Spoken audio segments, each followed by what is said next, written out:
Daniel 11 ayat 1 sampai 45.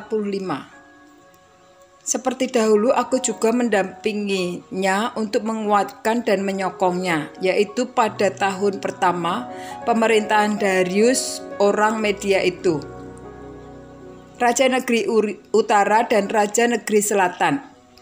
Oleh sebab itu aku akan memberitahukan kepadamu hal yang benar. Sesungguhnya 3 raja lagi akan muncul di negeri Persia, dan yang keempat akan mendapat kekayaan yang lebih besar dari mereka semua. Dan apabila ia telah menjadi kuat karena kekayaannya, ia akan berusaha sekuat-kuatnya untuk melawan kerajaan Yunani. Kemudian akan muncul seorang raja yang gagah perkasa, yang akan memerintah dengan kekuasaan yang besar dan akan berbuat sekehendaknya. Tetapi baru saja ia muncul, maka kerajaannya akan pecah dan terbagi-bagi menurut keempat mata angin dari langit, jatuh bukan kepada keturunannya dan tanpa kekuasaan seperti yang dipunyainya, sebab kerajaannya akan runtuh dan menjadi milik orang-orang lain daripada orang-orang ini. Maka Raja Negeri Selatan akan menjadi kuat, tetapi salah seorang dari panglima-panglimanya akan menjadi lebih kuat daripadanya, dan orang ini akan memerintah, lalu kekuasaannya akan menjadi kekuasaan yang besar. Beberapa tahun kemudian keduanya akan bersekutu. Putri Raja Negeri Selatan akan datang kepada Raja Negeri Utara untuk mengadakan persetujuan, tetapi untuk putri itu tidak berhasil, juga keturunannya tidak dapat bertahan. Putri itu akan diserahkan, demikian pula orang-orang yang mengantarnya, anak yang dilahirkannya, dan orang yang mengawininya. Dan pada waktu itu akan tumbuh suatu tunas yang seakar dengan putri itu menggantikan orang itu, dan orang ini akan bergerak maju melawan tentara Raja Negeri Utara dan memasuki kota bentengnya, dan ia akan bertindak terhadap mereka dan ia akan berkuasa. Bahkan dewa-dewa mereka dan patung-patung tuangan mereka dan barang-barang mereka yang berharga dari perak dan emas akan diangkutnya sebagai jarahan ke Mesir. Lalu beberapa tahun lamanya ia akan berhenti berperang melawan Raja Negeri Utara. Kemudian raja itu akan memasuki kerajaan Raja Negeri Selatan, tetapi kemudian pulang ke negerinya sendiri. Kemudian anak-anaknya akan bersiap untuk berperang dan akan mengerahkan sejumlah tentara yang besar. Lalu salah seorang dari mereka itu akan bergerak maju melawan dia, menggenangi dan meliputi semuanya seperti air bah. Dan pada serbuan yang kedua kalinya ia akan sampai ke benteng musuhnya. Maka menggeramlah Raja Negeri Selatan itu, lalu maju berperang melawan Raja Negeri Utara yang telah mengerahkan sejumlah tentara besar, dan tentara besar itu akan jatuh ke tangan musuhnya. Setelah tentara besar itu dihancurkannya, maka hatinya akan bermegah, walaupun ia telah menewaskan berlaksa-laksa orang. Ia tidak akan mempunyai kekuatan. Lalu untuk kedua kalinya Raja Mesir Utara itu akan mengerahkan sejumlah tentara besar, lebih besar dari yang pertama, dan beberapa tahun kemudian ia akan bergerak maju melawan dia dengan tentara yang besar dan dengan banyak perlengkapan perang. Pada waktu itu banyak orang akan bangkit melawan Raja Negeri Selatan. Juga orang-orang yang lalim dari bangsamu akan membesarkan diri, sehingga penglihatan itu menjadi kenyataan, tetapi mereka akan tergelincir. Maka Raja Negeri Utara itu akan datang, mendirikan kubu pengepungan dan merebut kota yang berbenteng. Dan tentara Negeri Selatan tidak akan dapat bertahan. Juga pasukan-pasukan pilihannya sekalipun, ya tidak ada kekuatan apapun yang dapat bertahan. Sehingga raja yang menyerangnya akan berbuat sekehendak hati, dan tidak ada seorang pun yang dapat bertahan menghadapinya. Ia akan menduduki tanah permai dan seluruhnya akan ada dalam kekuasaannya. Kemudian ia akan berusaha untuk menguasai seluruh kerajaan orang lain itu.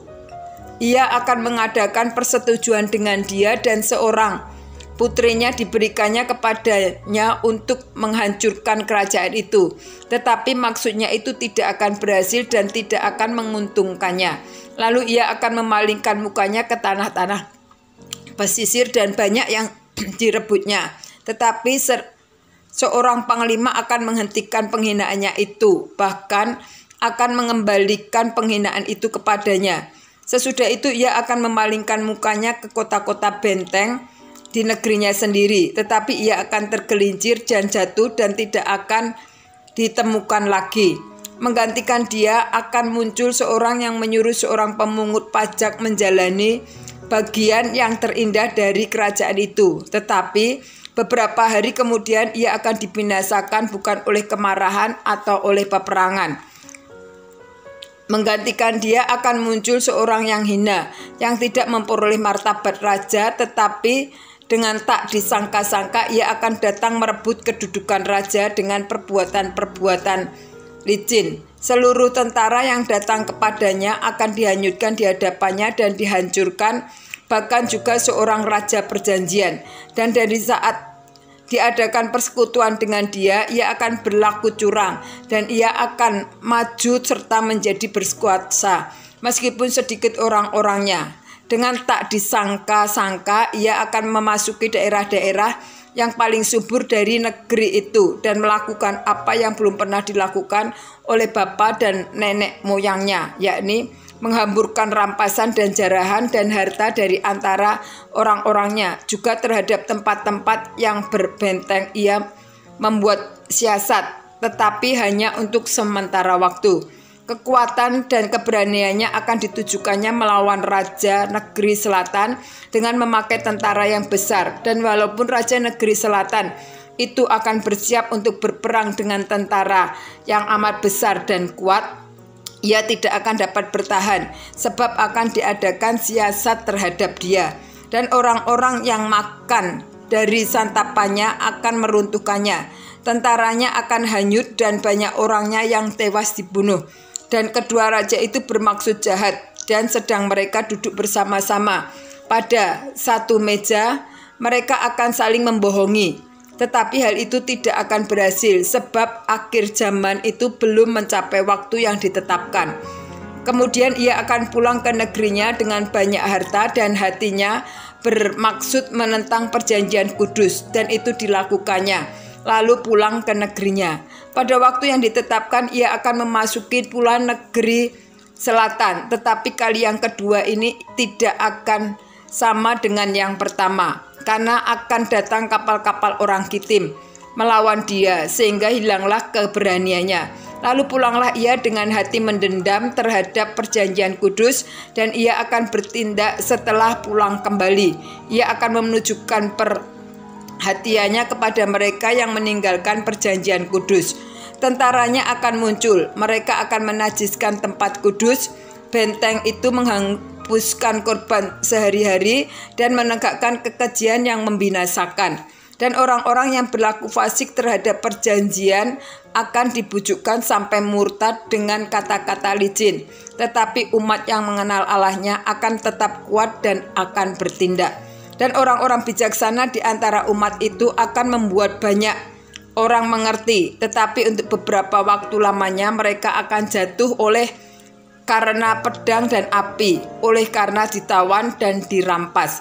Sementara jatuh mereka akan mendapat pertolongan sedikit dan banyak orang akan menggabungkan diri kepada mereka secara berpura-pura.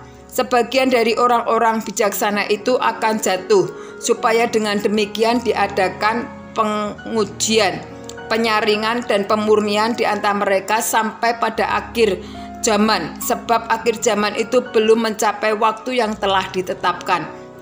Raja itu akan berbuat sekehendak hati, ia akan meninggikan dan membesarkan dirinya terhadap setiap Allah. Juga terhadap Allah yang menguasai segala Allah, ia akan mengucapkan kata-kata yang tak senonoh sama sekali, dan ia akan beruntung sampai akhir murka itu, sebab apa yang telah ditetapkan akan terjadi. Juga para Allah nenek moyangnya tidak akan diindahkannya, baik pujaan orang-orang perempuan maupun Allah manapun juga tidak akan diindahkannya, sebab terhadap semuanya itu ia akan membesarkan diri, tetapi sebagai gantinya semuanya itu ia akan menghormati dewa benteng-benteng. Dewa yang tidak dikenal oleh nenek moyangnya akan dihormatinya dengan membawa emas dan perak dan permata dan barang-barang yang berharga. Dan ia akan bertindak terhadap benteng-benteng yang diperkuat dengan pertolongan dewa asing itu. Siapa yang mengakui dewa itu akan dilimpahi kehormatan. Ia akan membuat mereka menjadi berkuasa atas banyak orang dan kepada mereka akan dibagikannya tanah sebagai upah. Tetapi pada akhir zaman raja negeri selatan akan berperang dengan dia, dan raja negeri utara itu akan menyerbunya dengan kereta dan orang-orang berkuda dan dengan banyak kapal, dan ia akan memasuki negeri-negeri dan menggenangi dan meliputi semuanya seperti air bah. Juga tanah permai akan dimasukkan dan banyak orang akan jatuh, tetapi dari tangannya akan terluput tanah Edom, tanah Moab, dan bagian yang penting dari Bani Amon. Ia akan menjangkau negeri-negeri dan negeri Mesir tidak akan terluput. Ia akan menguasai harta benda emas dan perak dan segala barang berharga seperti Mesir, dan orang Libya serta orang Ethiopia akan mengikuti dia. Tetapi kabar-kabar dari seberang timur dan dari seberang utara akan mengejutkan hatinya, sehingga ia akan keluar dengan kegeramannya yang besar untuk memusnahkan dan membinasakan banyak orang.